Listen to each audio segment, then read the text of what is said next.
Live from Boston Broadcasting in the WhattaDay studios, this is the WhattaDay Podcast with your host, Joe Lowry.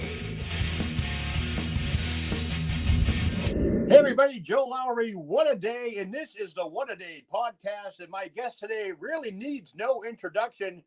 You know, he's a former WCW World Champion. He's a writer, author, a podcaster, and, you know, he is the CEO of Russo'sBrand.com. He speaks his mind. He loves controversy. He put the sports in sports entertainment. That's my opinion. So let's give a warm WhattaDay welcome to Mr. Vince Russo. Joe, what a day, what a day, what a day. I see you're live from the disco, bro. You're bringing me back to my teenage years. What's going on, Joe? What a day, bro. Flashy background. Everything's going good. How are you over there? I'm doing good, man. I'm doing real good. You got some good stuff in the background there, too, you know? Yeah, I got a lot of my memorabilia in the back. I got my little disco puppet in the back. I got it going on. There you go. There you go. You know, I'm a guy that likes to just jump right in. So I'm going to go right now. I'm going to shoot from the hip. You know, in my opinion, right now, what's lacking in the professional wrestling industry seems to be a lack of creativity. Now, I'm not sure what your thoughts are on that, but as a former writer and someone who's had tremendous success ratings-wise as well as wrestling-wise, what are your thoughts right now, more particularly emphasis on the WWE with their creativity? Joe, I couldn't agree with you more, Joe. There is no creativity. I mean, it's all cut and paste. You know, Joe, the problem is when we had our success during the Attitude Era. Sure. It was me and my writing partner, Ed Ferrara. Yep. We wrote the entire show and then we presented it to Vince. Right. That was the structure. Okay. Bro, the way they have it set up now, there's 20, 25 different writers, different layers, Bruce Pritchard, Vince McMahon. The problem is, bro, that the structure is really flawed. And what's happening, Joe, is they're writing this stuff the day of the show. Right. A lot of this stuff is literally being written hours before the show. Bro, it didn't used to be that way. I mean, we would have Raw to bed by Thursday. Wow. We would send it out to the talent. We would have our conversations with the talent. Bro, when we showed up on Monday, that was the show we recorded. Right. So, you know, Vince McMahon, you know, he's the genius. He's this, he's all these things. Okay, bro, he needs to understand there is a flaw in the system. Exactly. And the way it is set up and the way it is structured is not working. Right. That's why there's a lack of creativity. You think there's too much control, obviously, with Vince McMahon? I mean, I'm hearing stories that at like 7:20 on a Monday, he's coming in, ripping up the script, and come 8 o'clock, it's chaos. And you can see it. Absolutely, without a shadow of a doubt. They're writing a show that Vince McMahon will like. Right. Unfortunately, bro, the audience that they're after aren't 74-year-old males. So the problem is, you know, they're writing a show to please Vince. Right. But obviously, it is not drawing the casual fan. Now, what are your feelings on the hiring and firing of Eric Bischoff within 90 days? I don't think he lasted more than that. Now you got Bruce Pritchard entering the arena again. He's been with them. You've worked with them, correct? Yes. Back in the day? Yep. I mean, where do they go from here? They have a captive audience with this COVID thing going on. I understand no live shows, but people are gluing to their TV sets looking for entertainment. But where is it? It's not there. We're seeing the same people over and over. And quite frankly, I don't even know how Raw is averaging over 1 million viewers a week. I don't know if that's just people out of habit watching it. I DVR it. I skip through the commercials. It's crazy.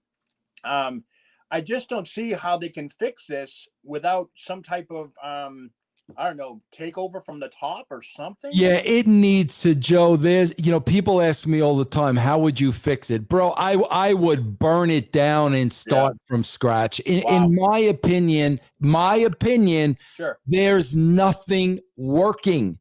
And again, bro, it all starts with the structure. How did you go from 2 writers to 25? Like how does that even happen? Especially when the 2 writers were successful. Exactly. That was a system that worked. Right. The system is broken. It is flawed. The wrong people are in place. Yep. And it needs to be a total overhaul. Now, I recently had former WWE star Maria Kanellis on, and she had a lot to say because her and Mike, her husband Mike, were let go during the pandemic, but they were fresh off the heels with what I thought was probably one of the best storylines to come around in a while. Pregnancy, 24/7 woman pregnant champion, that type of thing. And they had the ball rolling, and she said point blank, and it created quite a stir on social media, that they didn't want them to be successful. They don't want nobody to be successful with their characters, with their input, with how they put it out there on, on Raw or SmackDown. And that is really deflating the locker room. And, can you add to that? Yeah, Joe, without a shadow of a doubt, it was, Ryback who told me that, Triple H told him directly, right, there will never be another John Cena in this company. The star of this company is going to be the brand. Now, Joe, listen, bro, I don't claim to be a rocket science. I am a very logical guy. So, Joe, let's look at this logically. Why do people watch TV? Bro, they watch TV because they want to see television stars. Right. Exactly. If they want to see their next door neighbor, then they'll go visit their next door neighbor. So, bro, when you're saying flat out, we're not going to create any more stars. Right. Well, bro, the viewers are telling you, then we no longer are going to watch your show. Right. Bro, can you imagine like the LA Lakers, like take LeBron James out of the equation? Nah, bro, we're just going to have average players. Yeah. There's going to be no more LeBron Jameses or Michael Jordans. Think about that, bro. I agree. Joe, it's so freaking illogical. But I'm telling you, Joe, that's what happens when egos come into play. I'm sure. That's what happens, man. Yeah. Another thing I was trying to talk about to get fans up in arms about is the fact that when you were around, I hate to switch gears like this, but my fiance, I got her into wrestling about 4 years ago. She's hooked. She loves it. Even 4 or 5 years ago, there was a reason to turn on Raw or turn on SmackDown. There's no reason anymore. There's no hype. There's no star, like you said. How can they continue like this? They can't. They can't possibly continue. Joe, I look at it this way. And again, I'm going to go to logic. Okay. If I could have one conversation with Triple H, if I could have one conversation with Vince, here's the first question that I would ask them off the bat. Okay. Can you explain to me why every show doesn't end in a cliffhanger? I know. I agree. Explain that to me. I know. Why are you putting a period at the end of every sentence of every show? There's no reason to watch next week. Bro, that tells me you're taking the words out of my mouth. Yeah, but Joe, what it tells me is, bro, they don't know how to do it. They don't know how to do it. They don't have the right people. They don't have the right writers. They don't know how to do it. There is no reason that every show does not end with a cliffhanger. Now, when you say they have like 25 writers in the background, I know some writers come from TV shows or canceled TV shows. Is it too much emphasis on that? They're looking at the success of the writer as opposed to where that writer is coming from? Because you've been in the industry. You wrote episode after episode, which was, must-see TV. It's not like that anymore. Is it the education? Are the writers too young? Does anybody know? Bro, the writers, listen, you've got what I like to call the wrestling bubble. Right. Okay. And you've got in the wrestling bubble, you've got your Pritchards, you got your Heymans, you got your Michael Hayeses, you got your old guard. Bro, the young writers come in there and those guys intimidate the shit out of them. make them feel like they don't know anything about wrestling. You know, it's the old, who have you ever beaten? Bro, those writers are probably getting their coffee. And that's the problem. Like, bro, if, you know, for me, first of all, I want to make one thing perfectly clear. Sure. I would never, bro, you could not pay me $1 million to go back to that company, because when you work for them, you got to give them your life. Okay. Sure. I'm not going to do that at this point in my life. Sure. Right. When I was in my 30s, that was one thing. Bro, I'm approaching 60. I'm not, you know. No, you're not. No, and Vince McMahon's not going to be, you know, telling me what to do. And that ain't happening at 60 years old. But if I were in there, you see, bro, these guys, there's a term in the business called protecting your spot. Right. So when you've got guys like Pritchard and Heyman and the old guard, bro, anybody who's a threat to them, they're burying. They're keeping at an arm's length because they're trying to protect their spot.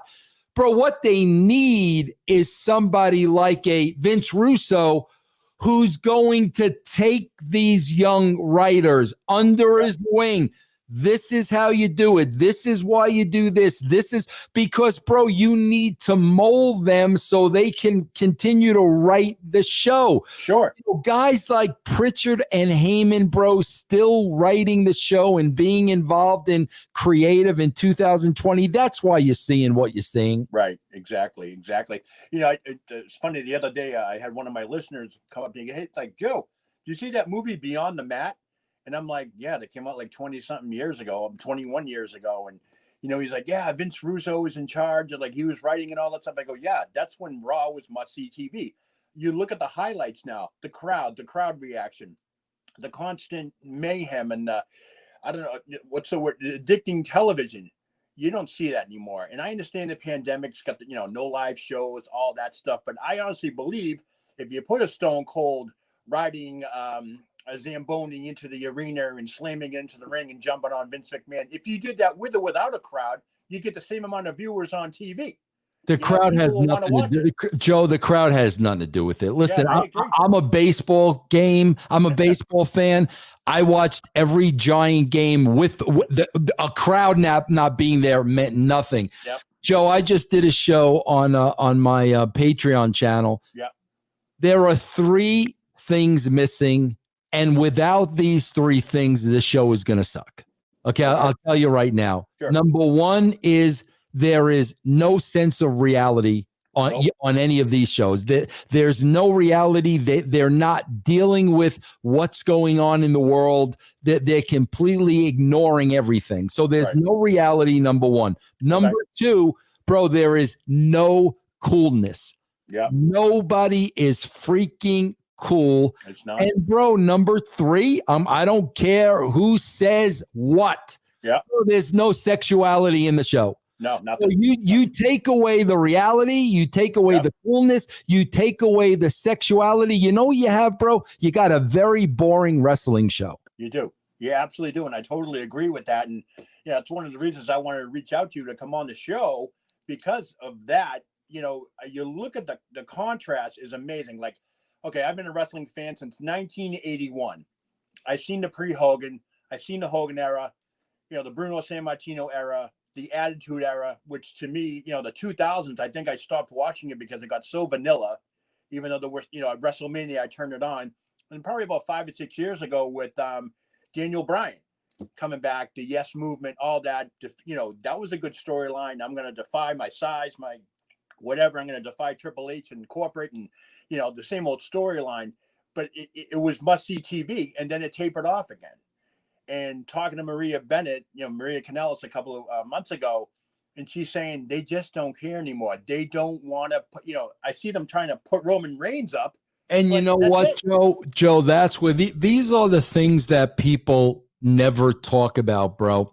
Bro, I do have some people that I actually speak to at the USA Network. Sure. Okay. Bro, here's the problem. The USA Network, you know, gave them a very lengthy, lucrative contract, as did Fox. Okay. Yep. Bro, the problem was within that contract, they were not held accountable. So whether they draw 1 million people or 5 million people, bro, they're making the same money. Yeah. So like, bro, I put that fault on the network. Yeah, the network. Because, bro, when you're giving them a contract and it doesn't matter what they're putting on TV, bro, that's on you. Yep. It should have been there should have been a scale, bro. If you draw 1 million people, you're going to get this. If you draw 2 million, you're going to get this. If you draw 3 million, you're going to get this. But bro, if you're going to draw the same money, regardless of how many people watch, bro, that's on the network. Yep. Now, was it like that when you were there?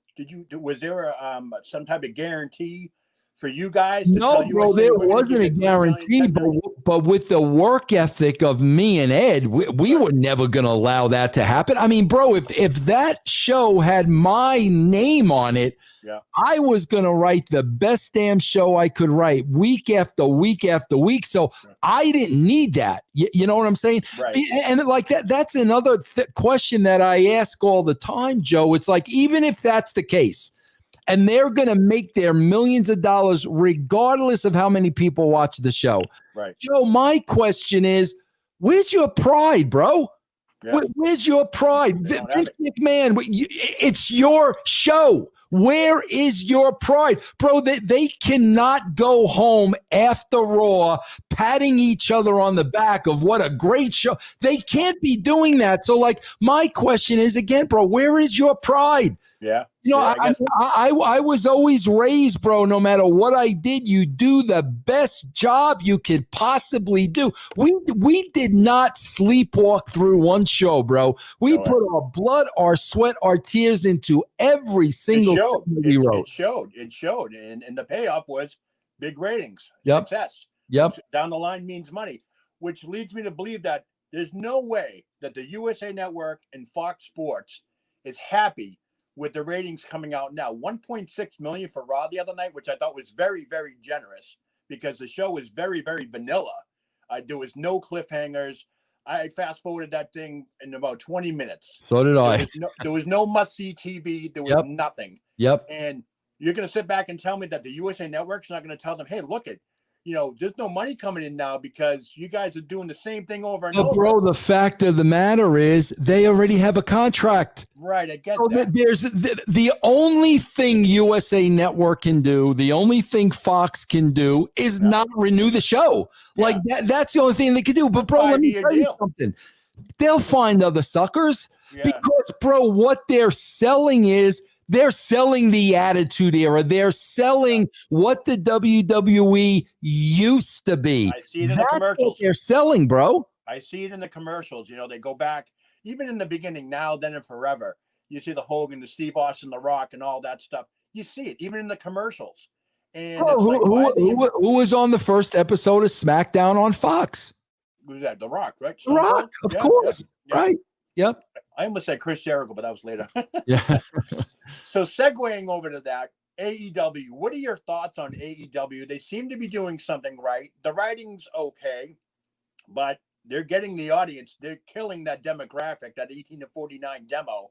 They strategically took it away from the WWE. What do you think they're doing right, and what do you think they're doing wrong? Bro, Joe, I disagree with you on that because here's the number I look at. I'm going by ratings, though. And that's what I'm going by. I'm going to explain to you what I look at. Okay. Bro, AEW has been on Wednesday nights now for a year. I believe the first show was October 2nd last year. Yep.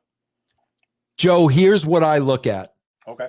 The combined rating between NXT and AEW every week.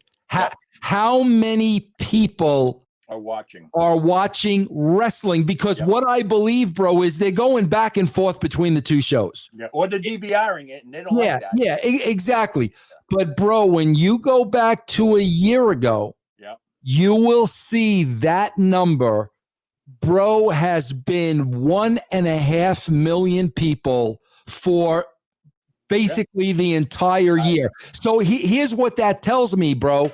Okay. The same people are watching the show every week. Right. They have not grown that audience at All. Yeah, I was going to bring that up. Yeah, they've got to combine 1.5 million, and that's who's watching the show. Bro, again, if I'm writing the show, my objective is to get as many people as possible to watch the show. That means you've got to go beyond wrestling. You got to have comedy. You got to have drama. You got to have a love story. You got to have action. You got to have adventure. You got to have all these things.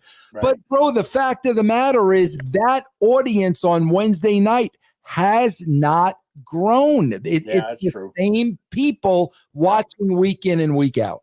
And I like how you said you go back a year looking at this, because a lot of the pundits out there will say, well, the pandemic's got something to do with that and all that. You know, that pandemic should grow your audience, because more people are streaming television right now. You know, nobody has nowhere to go. Yep. Monday Night Raw, you know, where are the new people? They're just not turning it on. There's nothing to turn on anymore. It's sad. And that's the thing too, Joe. It's like stop making excuses. It's always something. They're DVRing the show, bro. I hate to break the news to everybody, because that's what I get. Oh, you can't compare apples to oranges, and you know back when you were writing, you know, I need to remind people, Joe, when we were writing Raw, there was a thing called a VCR. Yeah. Okay, bro. People still could have taped the show. Right, exactly. The problem is it was must-see TV, so they wanted to watch it as soon as it came out. I don't want to hear this DVR, streaming, pandemic, this and that. Bro, give me a break. We had those same elements back in the day. Yeah. I remember 1998, I went over a friend's house to watch Raw. He wheeled in another TV to watch Nitro at the same time. And that's how you had to do it back then. Exactly. No internet, nothing streaming, all that stuff. And it was just like, wow, that's how you had to do it. And like you said, must-see TV. Nobody wanted to miss Nitro, because it was probably one segment they wanted to see versus, oh, I want to see these other segments on Raw. Yep. You know, so like you said, no VCR, you can't tape that stuff. You know, one interesting thing I read the other day was that Vince McMahon is trying to get, I don't know how he's going to do it, they want to count the DVR as part of the ratings. And people are like, no, because you're not technically watching it at that time. And then his argument's like, well, they are watching it, just not on Monday nights or Friday nights or whatever. People do. But what do you think about that? Do you think they can actually do that? Well, yeah, bro, we did that at TNA. We knew how many people were watching on DVR. But here's the problem, bro. The network doesn't give a shit about that, because if they're watching on DVR, it means that they're fast forwarding through the commercials. Yeah, that's why that number doesn't mean anything to them. That's why, you know, they don't include that number, because they can't sell that to advertisers. Yeah. You DVR the show, bro, like me and like you, to get through the commercials and all the shit you don't want to see. So that's why that number is not being included. Exactly. I mean, I don't see how they can do that. But like I said, it's a great point you put out there. 20 years ago, there was no DVR. You watched what you had to watch, what you wanted to watch, and you had to make that painful choice of, well, I'm not, channel surf, you know, do that thing. Bro, what are you going to tell me, bro? The rating, the television ratings are down because people are watching on their phone. I mean, come on, bro. Stop it, will you? I get it. Now, going back to AEW for a second, do you see them doing anything good wrestling-wise or anything like that? Because I see a lot more athleticism, I'll say.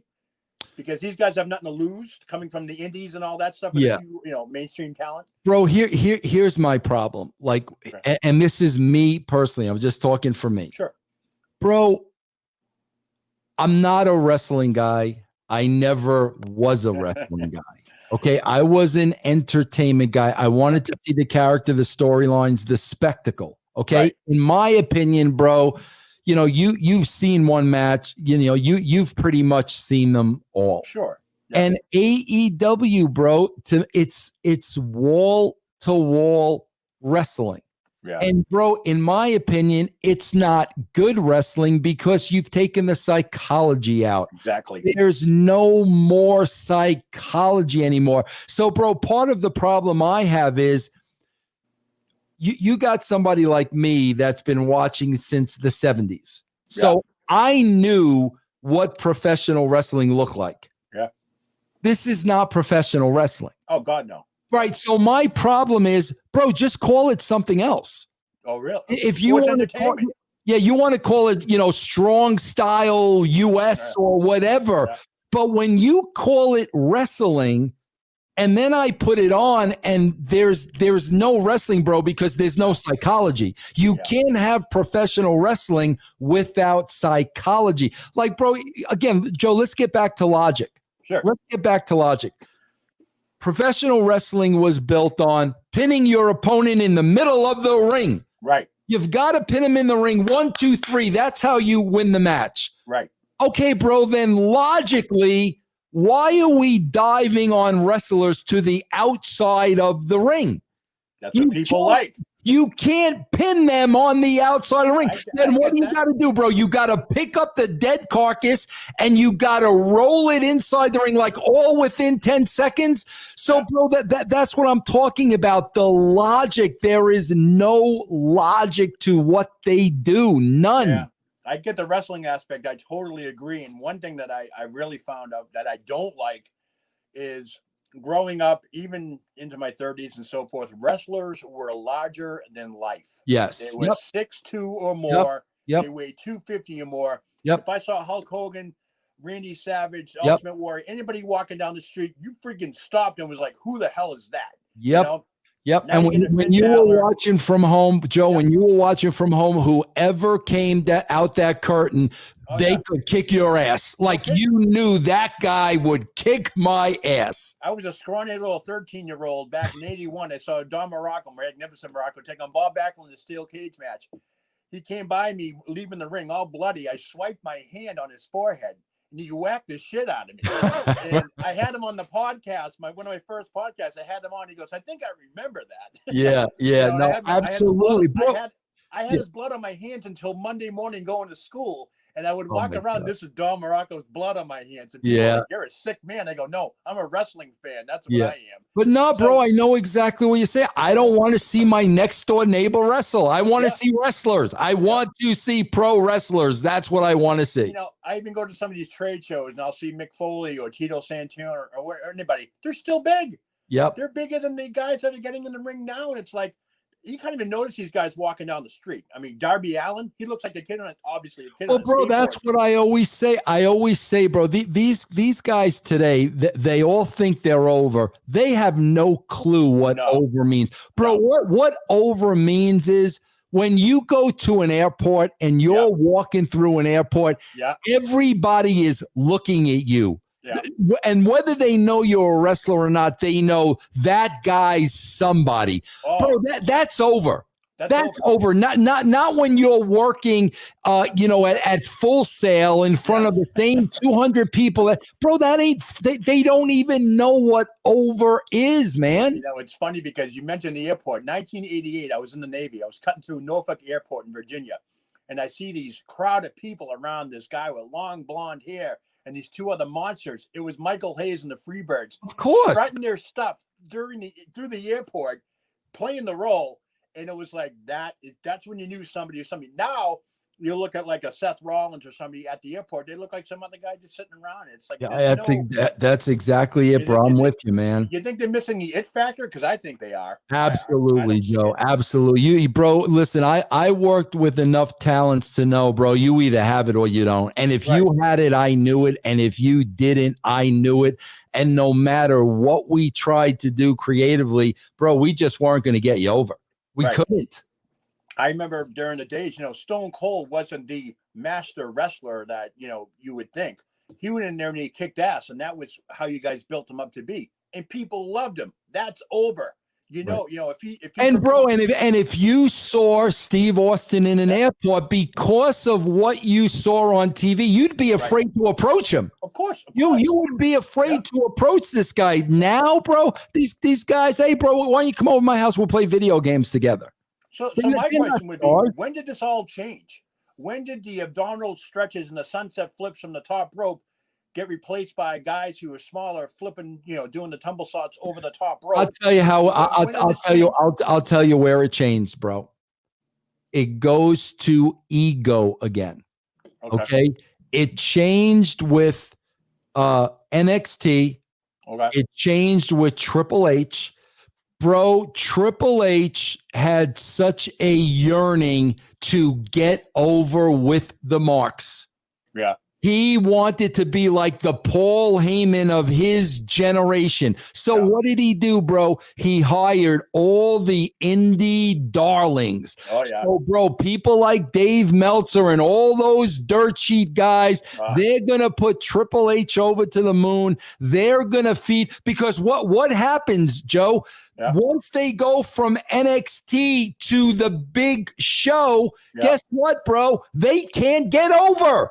Yeah. Because they weren't stars to begin with. It doesn't matter, bro. You could put them on a television show. That's not going to make them a star because people watching TV, bro, we know who's a star and who's not a star. Well, you can tell when the music hits who's a star and who's not. Right. Nobody's a star. The music comes on and we're all playing who's coming out. And they, exactly, bro. We used to know everybody's music. Yeah. They have music. I don't know who it is. No. I agree. Bailey's new music sounds like a glorified Kane entrance. You know, if you listen to it closely, it's like, oh my God. I couldn't even tell you. Like, you know, Joe, like that's the feeling that I always get when I'm watching these shows. I swear to God. Now, Joe, you got to understand something. I'm going to put everything in its proper perspective. Bro, I've been a baseball fan since I'm 10. Yeah, sure. Okay. I look at baseball the same way. Like when Bryce Harper comes up, Bryce Harper looks like a star.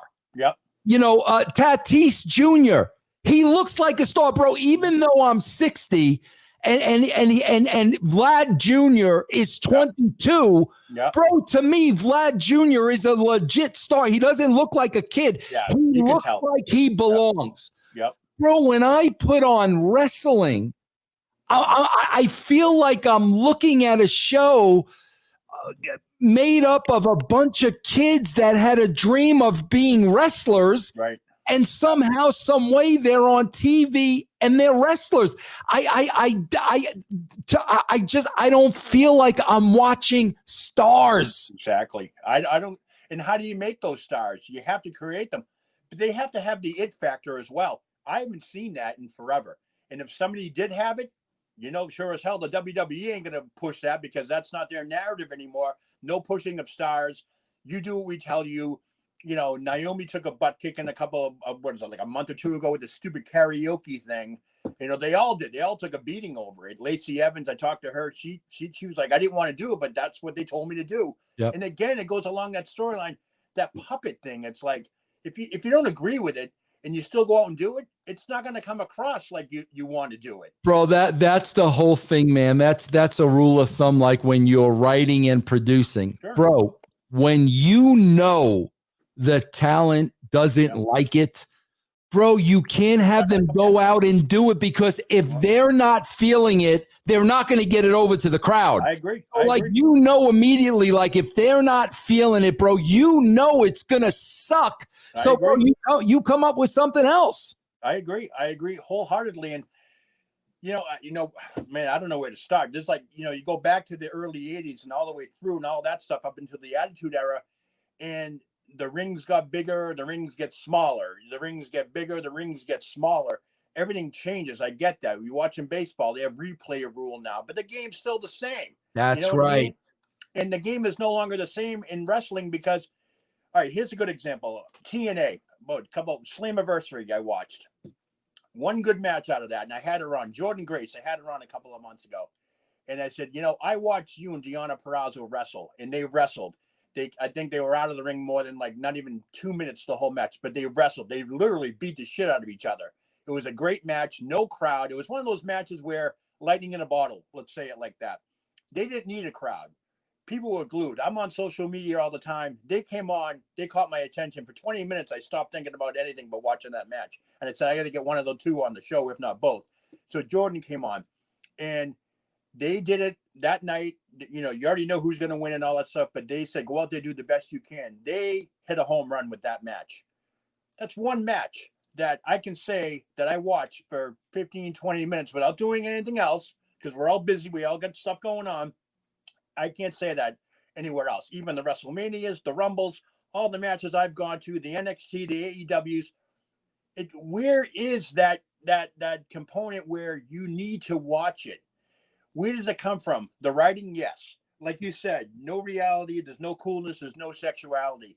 Even if two people went into the ring to tell a story, they don't tell the story anymore.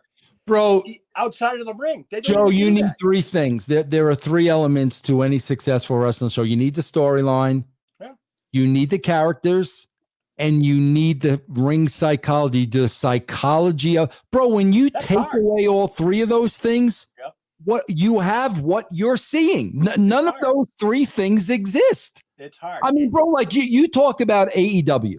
Okay. Now, bro, say that I did not know any of these guys prior to AEW. I didn't follow Japan. I didn't follow indie shit. Right. You know, I'm a regular television viewer.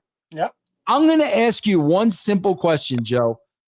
In the last year, what do I know about Kenny Omega? Seriously, like, bro, if I started watching Kenny Omega, the very first show in 1 year, what do I know about this guy? He looks like Brian Pillman. Yeah, I mean, so, bro, that's the thing. If I know nothing about this guy, bro, how could I possibly care about him? No, I agree totally. I totally agree. I go back to those episodes, Stone Cold and Pillman going at it in the house. Oh, the gun to the head, all that stuff. You know what I mean? That was believable stuff. Now, for granted, it was kind of new at the time. You know, Stone Cold with the Zamboni, Kurt Angle with the milk truck. That was like, those are like some significant moments and so forth. Even the Undertaker getting thrown off this, you know, the Mankind being thrown off the cell and all that. That was new. It was exciting. But it's been done a million times since. Right. There's there's nobody creative. And Joe, think about this, bro. What do they keep doing? They keep raising the bar during these bro, they're gonna kill themselves. They already are. Exactly, bro. That's wrestling is a work. What a work means is you're supposed to be working with your opponent to make the people believe this is real while protecting each other. Well, bro, you're not protecting each other. What you're doing is dangerous, and nobody believes it's real. So, like, you're doing everything the opposite way of when it was successful. I blame social media for that, because the one big bump, they put it up there. 1 million views. I agree. The attraction and all that stuff. You see it all the time. I look at these videos. I stopped watching them.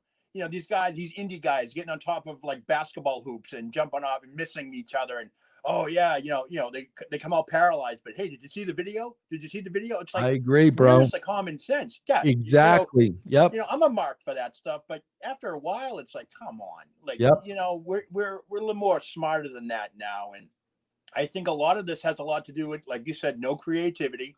Nobody wants to take that gamble anymore. Forget about WWE. Let's go to AEW, New Japan. Nobody wants to take that leap again where let's try something controversial.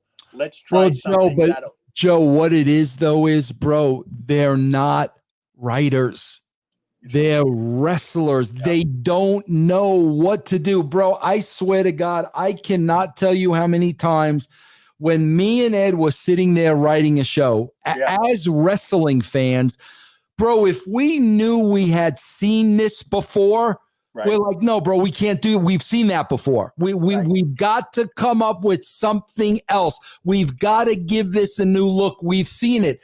Bro, when you've got wrestlers involved and you've got, you know, the Pritchards involved that have been there for 20, 30 years, what are you seeing? Bro, you're seeing stuff regurgitated over and over and over and over again, bro.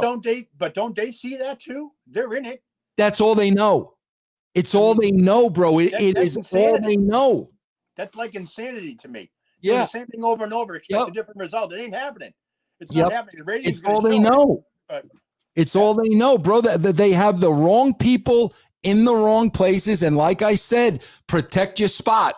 Yep. Do whatever you have to do to keep people that are better than you as far away as possible. Yep, I agree exactly. I agree wholeheartedly. All right, I'll switch gears a little bit now. Do you think there's too much wrestling on TV every week? Is it too much? Is it too much? Overload? Way too much. Way too much. Absolutely. What are we averaging? 12 hours a week with AEW, 3 for SmackDown, Raw, and 2 for SmackDown. It's a lot of wrestling. Oh yeah, I mean, bro, I watch AEW, Raw, and SmackDown like 7 hours. Bro, I want to kill myself. Like, yeah, I hear you. Yeah, but I mean, there's a lot of TV. So you agree there's too much. Way too much. Because now with AEW, they're flirting with the fact that they might start another show, a recap show, whatever. And it's like, no, it's not Saturday morning, 1985 again. Yeah, you're not watching from 10 to 12, and that's it for the week. Yep. You know what I mean? It's way too overkill. Crazy. It's crazy. Overkill. Yep. So I got to ask you, because you're Vince Russo and I'm Joe Lowry. Bash at the Beach, Hulk Hogan. Real or fake? Was that real? Bro, that was 100%. We went over that in the back. Yeah. Bro, the only caveat is. What about the lawsuits on top of that? Yeah, I'll tell you exactly what happened, bro. Here's the only caveat. Like once I laid the whole story out to Hogan, okay, I said to him, bro, one of the reasons why him and Bischoff had to leave the building, the reason they had to leave the building was because I had to go out there and cut a promo on him. And I said to Hulk and Eric, I said, if you guys don't leave the building, you would have to come out and kill me.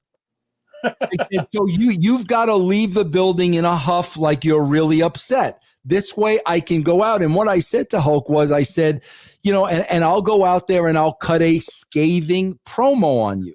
Okay. Now, Joe, you got to understand, I did not give Hogan the promo because, bro, when I was a performer, Joe, this is the God honest truth. I didn't know what I was going to say. Sure. I got in the moment. Like I'm in the moment. Like this is me in this situation. And I'm going off the cuff. I don't got a written promo. Even if you did write it, it probably wouldn't have come out the same anyway. Absolutely not. I get you. So I cut this scathing promo on him. Like I said, I would, you know? Yeah. So bro, here's what happened. The way I left it with Hulk, I said to him, I gave him my word as a man. He goes, well, where do we go from here? Okay. And I said, Hulk, let me get through these TVs. As soon as these TVs are over and I get to Atlanta, I will call you. Yeah. Okay. So, bro, what happened was TVs are over. I go to Atlanta. Yeah. Brad Siegel, you know, the head of TNT and TBS, calls me in his office, you know, asks me all about Bash at the Beach and what happened and everything. I explained everything to Siegel, and Brad said to me, so where'd you leave it with Hulk? And I said, I'm supposed to call him to let him know where we go from here. Bro, Brad Siegel, the head of the network, said to me, Vince, don't call Hulk. We can't afford to put him on the show. Really? Because bro, I don't know what he was making. I have no idea, but he said, and that's the first you heard of that? Yes. Yeah. Okay. He goes, we can't afford to put him on the show. So bro, after telling Hulk I'd call him, based on what Siegel told me, I didn't call him. So bro, now you got Hulk Hogan sitting at home. Yeah. Everybody's believing this was a shoot. Oh, Russo finally put Hogan in his place. Russo said, so he's reading all this shit. On top of that, I didn't call him back when I told him I would call him. So, bro, that got him that upset where he turned around and, you know, filed a lawsuit, defamation of character. But then, you know, when it finally went in front of a judge, the judge was like, wait a minute. Bro, this was on a wrestling show where he was referring to you as your character name.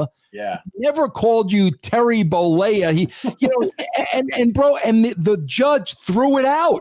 I'm sure. Yeah. Bro, Hogan appealed it. No. So it goes to a second judge, and the judge says the same thing, bro. You had a wrestling character in a ring, cut a promo on another wrestling character. He never said Terry Bollea. It was all within the confines of the storyline. Oh my God. So that's how all that. Did you guys ever work it out? Did you ever talk to him? Oh, yeah, no, bro. We went on later on to work at TNA. Bro, listen, I'll be honest with you, Joe. I liked Hulk a lot. Bro, I'm like you. Bro, I wouldn't have got a job in wrestling if Hulk didn't pave the way. Yeah. But, bro, like, I believe I would have had a great relationship with Hulk had it not been for Eric. Yeah. But Eric was in Hulk's ear telling him everything evil about Vince, and it was just no, bro. I cherished Hulk Hogan like everybody else. I would have had a great relationship with him, but like Eric was just not going to allow that to happen. Was Hogan totally mad because you didn't call him back like you said you would? I'm sure he was, bro. That's on me. I mean, that was I did not live up to my word, but when the head of the network, what am I supposed to do? Bro, hindsight being 2020, today I would have said to Brad, I've got to call him. Yeah. I gave him my word. Yeah. I need to call him. I didn't do that, bro. He was the head of the network. It was all financial, so I didn't call him like I said I would. That's on me, man. Yeah, I agree. I mean, hearing it like that now, it does make a lot more sense. But a lot of people don't know that. A lot of people think that. I watched that rant the other day, and I'm like, wow, he sold it pretty good. I had a feeling it was like that, but I always want to find out myself. Yeah, and bro, don't get me wrong. That's how I felt at the time. I mean, bro, the reality of the situation was I had written out the script. Hulk agreed to do everything. I get to the building, bro. I find out about 2 hours before the show he doesn't want to do what he already agreed on. And this is the thing with Jarrett, right? Yeah. So now I'm running out of time. The show's about to start. I've got to think on my feet, and I've got to present him with an alternative. So, like when I cut the promo saying, I don't need this shit. Like, really, I've got a family at home. Like, I meant that. Like, I really didn't need this shit. Like, I meant all that. You know what I mean? But the whole idea was that promo. The purpose of the promo was the bridge to get me to the Jarrett Booker match where it would make sense. That was the whole purpose of the promo. I had to get to that match, and that promo was the bridge. Anybody that understands wrestling should be able to understand that. It's like being one step ahead. You got to know, okay, we're going to do this, but if I didn't have to get to that Jarrett Booker match, that promo would have never even happened. Right. Wow. Did you receive a lot of flack on that? Did a lot of hate mail or anything like that? Or not really, bro. You sold it very well. I mean, that is something that I think wrestlers nowadays, or if you want to call them wrestlers, sport entertainers, need to see today. Yeah. That's a scathing promo. Well, bro, as much of a work it is. Joe, that's the thing I said to you. Like, bro, listen, I'm not a trained actor. But there was something like when I was a performer, there was something in my mind where I got in the moment. Like I knew the storyline. I knew my character. I knew how my character would react. Nothing was written down. I got in the moment. Bro, you watch 99% of these promos today. You could see they're trying to remember every word. And I'm like, I don't understand. Just get in the freaking moment and you won't have to memorize a promo. It's funny how you mention that because I see them nowadays telling the crowd to be quiet so they can remember their lines. And it's like, wait a minute, you should be feeding off the crowd. You should be doing this, I laugh at that. That's bro. I mean, bro, you look at, bro, come on, man. You look at the Savages and the Hogans and the Pipers and the Flair. You think these guys were memorizing lines? Come on, man. No way. I go back to the early 80s when I turned it on. Buddy Rogers' Corner. That was such off the cuff stuff. It's like, man. It's classic. So I always like to do a little, not a game, but kind of like a, not a word association, but you're not a wrestler, but you are a former WCW world champion.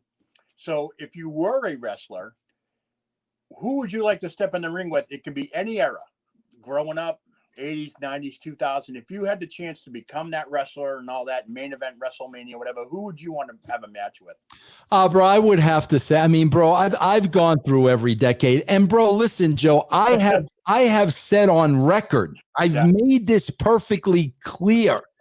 I didn't think the Attitude Era was the best era. I don't. Oh, bro, to me, those early years of WrestleMania, like WrestleMania 1 to 3, to me, that was the best era. I honestly believe that. It's a crossover. Absolutely. And me personally, I think that was better than the Attitude Era. But bro, like I go through all these decades, and I go back to way back to Bruno and all that stuff. But bro, I've got to say, God, bro, I gotta say Savage. I just, oh my God, bro, you didn't have to be a wrestling fan, like, oh my, what a gift. I mean, bro, he just did everything better than everybody else. Yeah, he's awesome. I loved him. Promos, everything, mainstream. Yeah. Even when Lenny Poffo and all that stuff. I mean, that was a great. I actually watched him beat Tito Santana at the Boston Garden for the Intercontinental title. Yeah. Foreign object. And I loved it. It was such off the cuff that even the camera guy picked up the foreign object and was looking at it. It was on TV. Yeah. No, bro, and I mean, I was so lucky, man. I got to spend some time with him when I was the editor of the magazine. I went to his house in Treasure Island. He brought me over. His dad was alive then. He brought me over to meet his family. That meant so much to me. But man, bro, you want to talk about a star? Yeah. Was that your idol growing up, or I mean, I know he came around early 80s. Yeah, bro. My younger year. No, he came around when. I mean, I was in my 20s, 30s when Savage came around. I mean, the guys I really liked early on was I love the Valiant Brothers. Oh yeah. I love Ernie Ladd. I love Chief J Strong, bro. I mean, those were guys when I was a lot younger. Yeah, those are good. I love those times. I mean, it's funny because the power of the internet, I got my hands on a program that my first wrestling card at the Boston Garden, July 81. And everyone's like, I tell the story all the time that, I didn't become a wrestling fan if it weren't for some paper route that my friend needed help with. And I went to collect money on a Saturday, and I knocked on this lady's door, and I hear this ruckus going on the TV set. And I'm like, what are you watching? She's like, that's wrestling. And I see the Moondogs running around, Tony Gurria and Rick Martel, Captain Lou, Vince McMahon going crazy. I ran home and I was hooked ever since. And so I got that program, and that's what's missing. Walking into the arena, the excitement, like when a Bob Backlund would come out, 15,000 people get up. Like, oh my God, you don't see that anymore. Yep. I took my son back. My son's obviously younger than me, but he grew up in the Attitude Era. And then we went to see Hulk Hogan and Edge take on the blondes there. I forget their names. Billy Gunn and his friend there. So they won the titles, Hogan and Edge, and his ears were ringing. He goes, Dad, my ears are ringing. I go, that's how it was for me every time I came to these events. Bro, the ears would ring, and he never seen that. He never Joe, felt that. I swear to God, Joe, I remember this like it was yesterday. Bro, I was in the Garden the first time Hogan and Savage wrestled. Oh, Jesus. Bro, the rafters were shaking. Madison Square Garden, bro, people were hanging over the rafters in the 300 section. Wow. The Garden was shaking over professional wrestling. Yep. You're going to tell me this shit that you're seeing? Way. Come on, man. They can never sell a major arena like that. Even people that go to WrestleMania now go because they can say they were there. Right. There's no way you can enjoy. And I even go back to WrestleMania 3, the Pontiac Silverdome. I see that picture taken from far away. You're telling me you're having a good time watching a big screen while you're at the event? Yeah. There's no intimacy there. Yeah. The old Garden, the old Boston Garden, you were on top of these guys. Bro, I went to the last WWE show at the Boston Garden I went to. I was the magazine editor, and I went to that show, the very last show. Was that the WWF Rumble, or what was that? No. It was a regular house show at the Boston Garden. Just a regular house show. Yeah. Yeah, I had a buddy of mine, TC Ristani. He asked me, he goes, can you name the last title to change hands at the Boston Garden before it closed? And I had to think, and he got me on it. It was a Smoky Mountain tag team. Oh, And really? had that. Oh my, Yeah. oh my. Yeah, I go, wow. Yeah. I think I just got out of the Navy, and that's probably why I didn't know it. But Yeah. I was like, oh my goodness, unbelievable.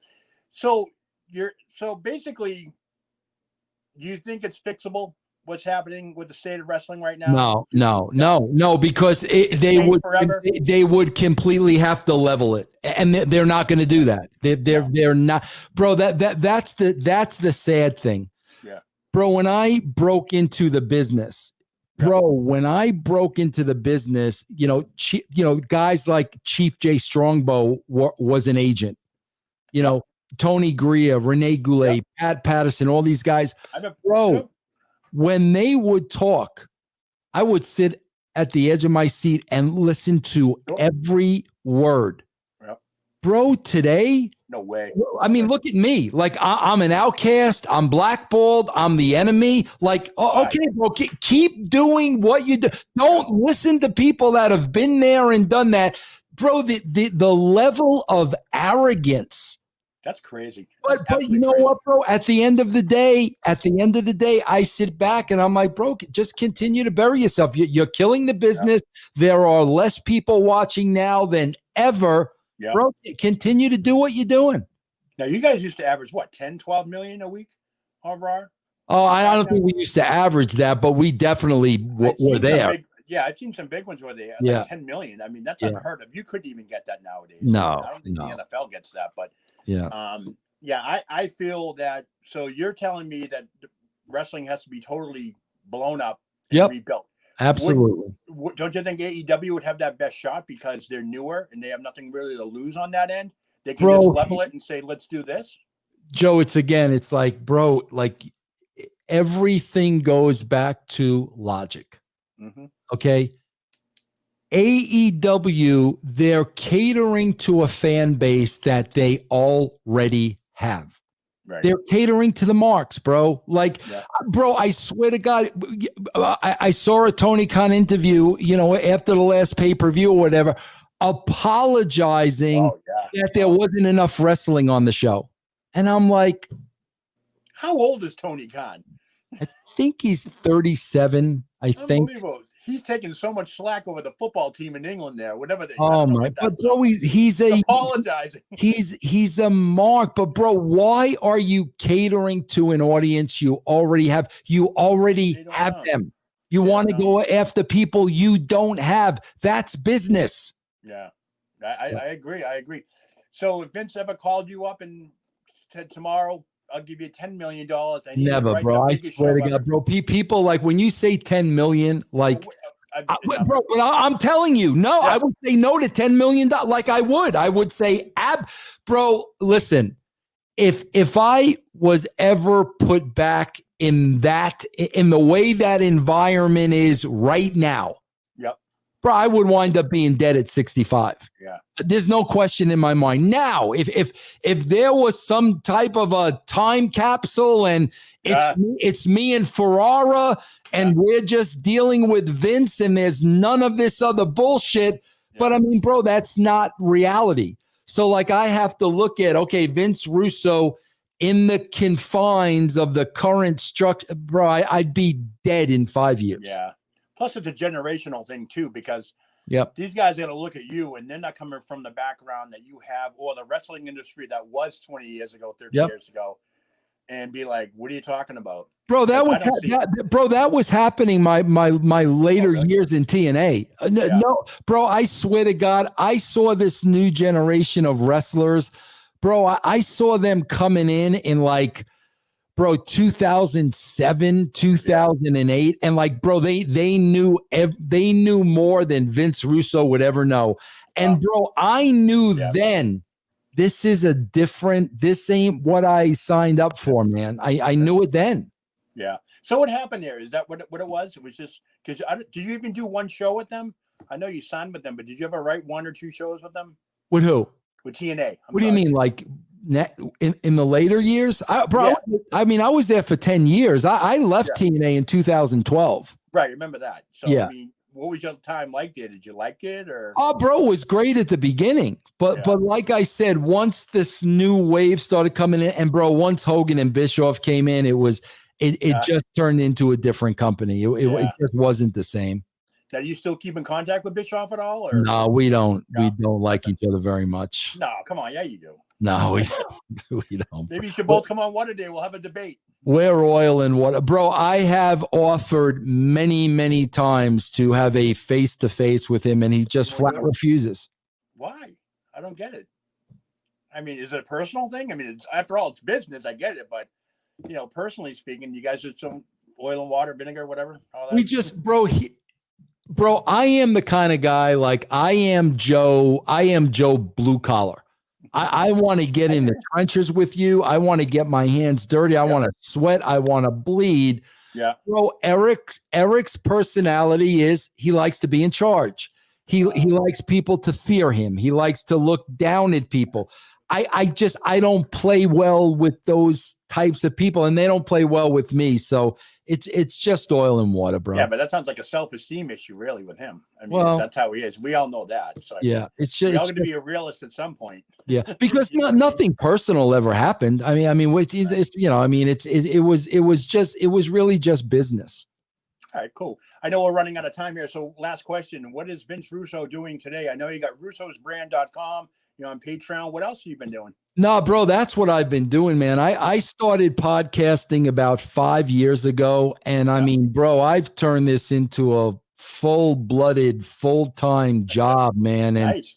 I've got I do a lot of different shows with a lot of people that have been in the business, Stevie Ray, Harlem Heat, Stevie Richards, the Disco Inferno, Big Vito. I mean, just incredible. Taylor Hendricks. I mean, the list goes on and on and on. And bro, I do, gosh, bro, I probably average like 3-4 shows a day that I do. Wow. Oh, I love it, man. That's what I'm saying, man. Like, for me to ever want to leave this where I call my own shots, I don't have to answer to anybody. I got the freedom to be me and say whatever I want to say, bro. For me to trade this in and fall in line, there's nothing appealing to me. I love russosbrand.com, bro. It's very entertaining. I'm doing what I want to do. I've always loved radio. I've always wanted to be in radio. So this is really a perfect situation for me at this point in my life. Awesome. I appreciate it. Well, I do appreciate you. I know we're out of time. I do appreciate you coming on the WhattaDay podcast. It's a dream come true for me to talk to you, to hear your thoughts on the state of the game now, I guess you want to call it, or whatever. And I appreciate it. I'll definitely be tuning into future podcasts. I do listen to you now and then. Just not enough time in the days, it seems like, to all these podcasts around here. But I'm so glad that you agreed to come on today. And, I wish you good luck and everything else. And, thank you for coming on WhattaDay. Yeah, Joe, no problem. I enjoyed Joe. What a day. It was a lot of fun. I love the Disco Inferno environment behind. That's the first time I heard that. Disco Inferno. I love it. What is making all that light? You got one of those round globe gimmicks? It's an actual light bulb that turns. Yeah, it's over on the right there. And it's just a light bulb. It's a very small light bulb, this big, and it lights up the whole room. I have to turn it away from here. This will be on me. I got it. Where'd you get that, Joe? Oh God, IKEA or whatever. I gotta find that. I like that effect. I really do like that effect, bro. You got a good show here. You got a great personality, Joe. I wish you a lot of luck, man. If there's anything I could do for you, just let me know, my friend. I will. Thank you for calling on WhattaDay. Hey everybody, that's Eric. That is Vince Russo there, the former WCW champion. And of course, you can check him out on russosbrand.com. He is a podcaster, a writer. He's everything. He's like a jack of all trades, a master of none. That's what I like to say. But anyways, thank you so much for coming on. Hey, everybody, I'm Joe Lowry. What a day.